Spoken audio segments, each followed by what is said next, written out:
अगर किसी को ऐसा लगता हो कि भजनानंदी संतों को जो रोग आता है अगर भजन में दम हो तो मिटा दें, तो आप देख लीजिए शास्त्र प्रमाण। वो कह रहे अथई कांतिक भावे नोपासितम नाम भोगैक विनाश्यमपि प्रारब्धम विनय भोगाद विनाश्यति। बिना भोगे प्रारब्ध का विनाश हो जाएगा भजन करने से। तो क्यों नहीं करते संत जन अपने प्रारब्ध का नाश? क्योंकि भगवत प्राप्ति में बाधा पड़ जाएगी। तो शरीर अविनाशी थोड़ी है। मानो कैंसर है, किडनी फेल है, ये है वो है, तो ये अपने समय तक के लिए है। जहां समय पूरा हुआ तो जिनकी किडनी ठीक है वो मरते नहीं है क्या? जिनको कैंसर नहीं वो मरते नहीं क्या? अरे बड़े स्वस्थ गाते बजाते चले जाते हैं। गाना बज रहा है, वो आगे गाड़ी में राधा वल्लभ श्री हरिवंश गए। समय है एक इसका, इसको ज्ञान होता है भक्त का। तो भक्त अपने भजन का प्रभाव प्रारब्ध नष्ट करने में नहीं करता, ध्यान रखना। नहीं तो शास्त्र आज्ञा करता है कि भोगैक विनाशमपि प्रारब्धम विनय भोगाद विनाश्यति इत्याह। बिना भोगे प्रारब्ध का नाश हो जाएगा। अभी तक सुनते रहे कि पूर्व पाप, संचित कर्म पाप और आगे वर्तमान में हो, ये सब अहम तो हम सर्व पापेभ्यो मोक्षयिष्यामि मा शुचा, प्रारब्ध भोगना पड़ता है। तो अब यहां कह रहे हैं कि अगर नाम निष्ठा पूर्वक जपा जाए, अथई कांतिक, एकांतिक भाव, नाम किसी हमारे पास और कोई बल नहीं, कोई साधन नहीं। अथई कांतिक भावो नोपासितम नाम, जो भाव से नाम की उपासना करता है तो भोगैक विनाशमपि प्रारब्धम विनय भोगाद विनाश्यति इत्याह। बिना भोगे प्रारब्ध का नाश हो जाएगा। जैसे श्रीधर बाबा हमको एक चरित्र सुनाए थे राधा कुंड के संत भगवान का, कि वो रोज सोहनी लगाते थे राधा कुंड में। कोई थूक दे कोई ऐसा तो उसे साफ करके राधा कुंड के जल से, कि हमारे प्रिया प्रीतम यहाँ विहरण करते हैं। और भिक्षान्न से उदर पोषण करते थे, खूब निरंतर नाम जप करते थे। एक दिन वो राधा कुंड की सेवा करके बैठे ही थे कि एक काला दुर्गंध युक्त पुरुष आया। उसने कहा बाबा मुझे स्वीकार करो। तो बोले कैसा? बोले मैं 12 वर्ष का गलित रोग कुष्ठ हूं, जो तुम्हारे शरीर पे आना चाहता हूं, पर इतना भजन है कि मैं बिना आपकी आज्ञा के आ नहीं सकता। मैं प्रारब्ध हूं आपका, 12 वर्ष गलित कुष्ठ। उनका भाई इतना समय नहीं हमारे पास कि मैं भोगूं, ये हमसे तुमसे नहीं पूछा जाएगा। हाँ ही ऐसे बड़े भजनानंदी गुरुजनों की बात है, उनका हमारे पास समय नहीं है। दूसरे दिन फिर बाबा स्वीकार करना पड़ेगा, हम 12 वर्ष का गलित कुष्ठ 6 साल में भुगवा देंगे। नहीं हमारे पास समय। क्रम से रोज आते रहे। एक दिन आए, बोले बाबा स्वीकार कर लीजिए प्रारब्ध, या फिर भजन से नष्ट कर दीजिए। भजन तो नहीं देंगे, भजन नहीं देंगे। तो बोले बाबा स्वीकार करो। तो बोले 24 घंटे स्वीकार करने पर आप राजी रहेंगे? तो बोले 12 वर्ष का कष्ट 24 घंटे में दूंगा, आप भोग पाएंगे? तो उनका हमारी बात तय है, तुम पूरे 12 वर्ष का जितना कष्ट है वो हमें 24 घंटे में दे दो, मैं स्वीकार करूं।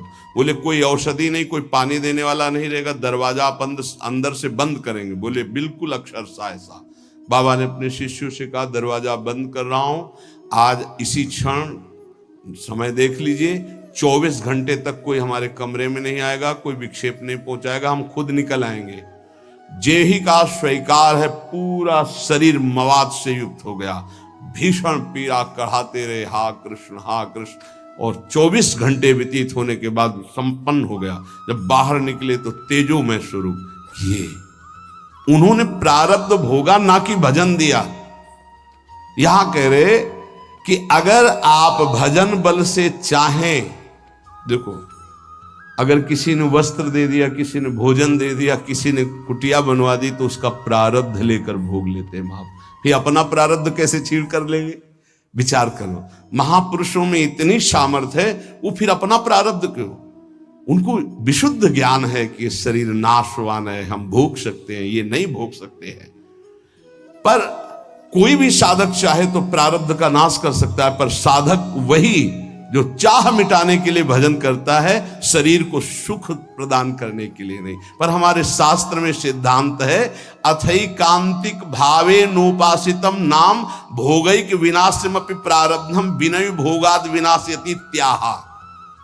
एक बार भाई जी महाराज हरिद्वार में ऋषिकेश में बहुत ही हालत खराब थी, उठना बोलना बंद था, बड़े कष्ट में थे। इतने में श्री सीताराम ओंकारनाथ जी महाराज आ गए, बड़े सिद्ध महापुरुष थे। उन्होंने कहा कि कुछ मिनट भाई जी से वार्ता करनी है। तो उनका इस समय तो नहीं हो सकती, क्योंकि बहुत शिथिल और बहुत पीड़ा है। बोले आप सूचना दे दीजिए। तो भाई जी से कहा कि श्री सीताराम ओंकारनाथ जी महाराज पधारे हैं आपके दर्शन के लिए, कुछ संभाषण कर। ऐसे बैठ गए जिसे आराम से लेटे हो। कहाँ हैं? और गए और गंगा जी के किनारे चौकी पर बैठकर दोनों महापुरुष घंटों भगवत चर्चा हुई, और फिर आए और जे ही आके सैया पे लेटे, फिर वैसे ही। क्या ये प्रारब्ध उनके ऊपर शासन कर रहा है? नहीं। बस यही भूल संसारियों से हो जाती कि अगर भजन का ये परिणाम है कि दुख ना हो तो महात्मा को कष्ट क्यों है? नहीं, बिल्कुल कष्ट नहीं है, बिल्कुल कष्ट नहीं। तुम उसे नहीं जानते हो, तुम बाहरी ढांचे को कष्ट में देखकर कष्ट जानते हो। अगर तुम्हारे अंदर वो विवेक हो, वो सामर्थ्य हो, या कोई मशीन बनी हो, उनकी छाती में लगा के देख लो। ऐसा परमानंद विश्व में किसी को नहीं होगा जैसा भगवत भजन करने वाले को होता है।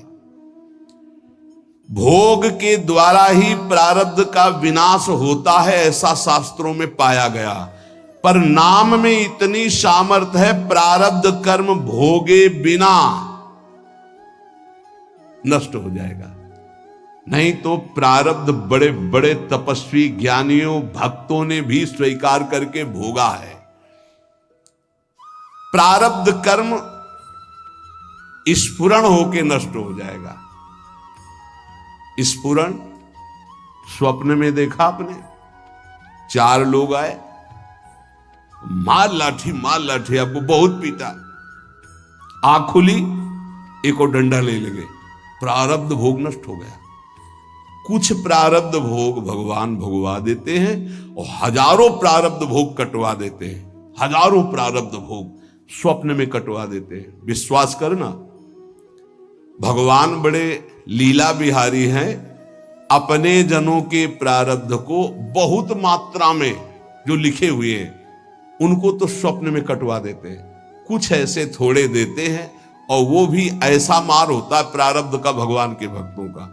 जैसे कोई पड़ोसी से बालक कुछ बिगाड़ करके झगड़ा कर लिया, अब पड़ोसी मारने आ रहा है तो उसकी मैया बड़ी प्रवीण होती, दौड़ के जाती है, वो कहती है अरे रुको रुको, कहा था दुष्ट तू मानेगा नहीं। वो इतना गुस्सा करके ऊंचे हाथ उठा के, और हाथ पीठ में आते आते नरम पड़ गया, धीरे से लगा, फिर ऊपर उठा तो आसपास, अरे बहन जी रहने दीजिए, आप कहते हो तो हम मान जाते, नहीं हाथ तो इसकी खाल उधेड़ देती। ऐसा प्रारब्ध भोग भोगवाते भगवान। समझ पा रहे हो?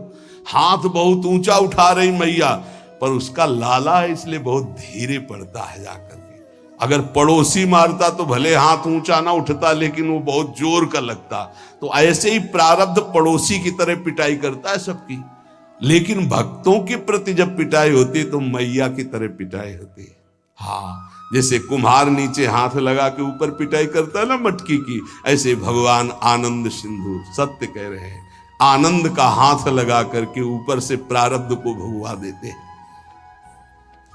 ब्रह्म विद्या का साक्षात्कार करने वाले महापुरुषों के संचित भस्म हो जाते हैं, क्रियमाण का नाश हो जाता है, परंतु प्रारब्ध भोगना पड़ता है। परंतु वही प्रारब्ध नाम निष्ठा वाले को चाहे तो स्पर्श भी नहीं कर सकता। इसमें वेद प्रमाण है, सा एव सर्वेभ्यः पापमभ्यः उदितः उदेति ही वै सर्व पापमभ्यो या एवं वेद उदिति तस्य नाम। जो तपस्या साधना वेदांत के द्वारा सारे पाप भस्म कर चुका है, वो पूर्व और वर्तमान के पापों से छुटकारा पा जाता है, पर उसे प्रारब्ध भोगना पड़ता है। पर यदि नाम जापक है उत, ये जो नाम जापक है उसको प्रारब्ध भी भोगना नहीं पड़ेगा यदि वो चाहे तो। पर क्यों चाहेगा? अरे ब्रह्मास्त्र का प्रयोग मच्छर मारने के लिए थोड़ी होता है। आप आगे बढ़ो, खुद आपका हृदय कहेगा आओ प्रारब्ध स्वीकार करते हैं, लेकिन भजन एक भी नाम नहीं देंगे तुम्हें, भोग लेंगे हम। बहुत बढ़िया बात है। देखो जब पैसे में महत्व हो जाता है ना, तो जिससे उधार लिया जाता है कहा जाता है 2 दिन काम करवा लो यार, पैसा मत लो, शरीर से हम काम कर देंगे, पैसा हाँ राजी। ऐसे ही भक्त होता है, शरीर से हम भोग लेंगे, भजन नहीं देंगे तुम्हें, हाँ राजी आओ। देव कष्ट और आर्त भाव से पुकारेंगे राधा राधा राधा, हम तो माला माल है, हमारा घाटा क्या है।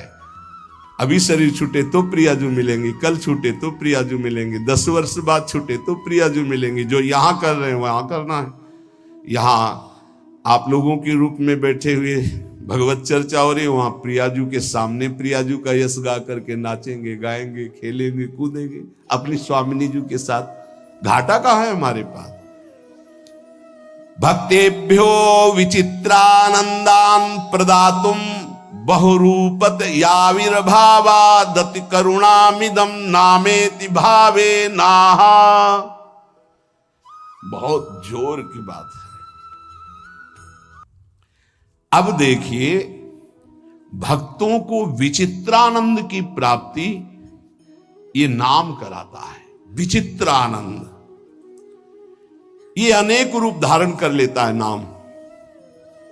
यही भक्त का भोजन बन जाता है, भक्त का वस्त्र बन जाता है, भक्त की रक्षा बन जाता है, भक्त का व्यवहार बन जाता है, भक्त का सर्वस्व नाम बन जाता है।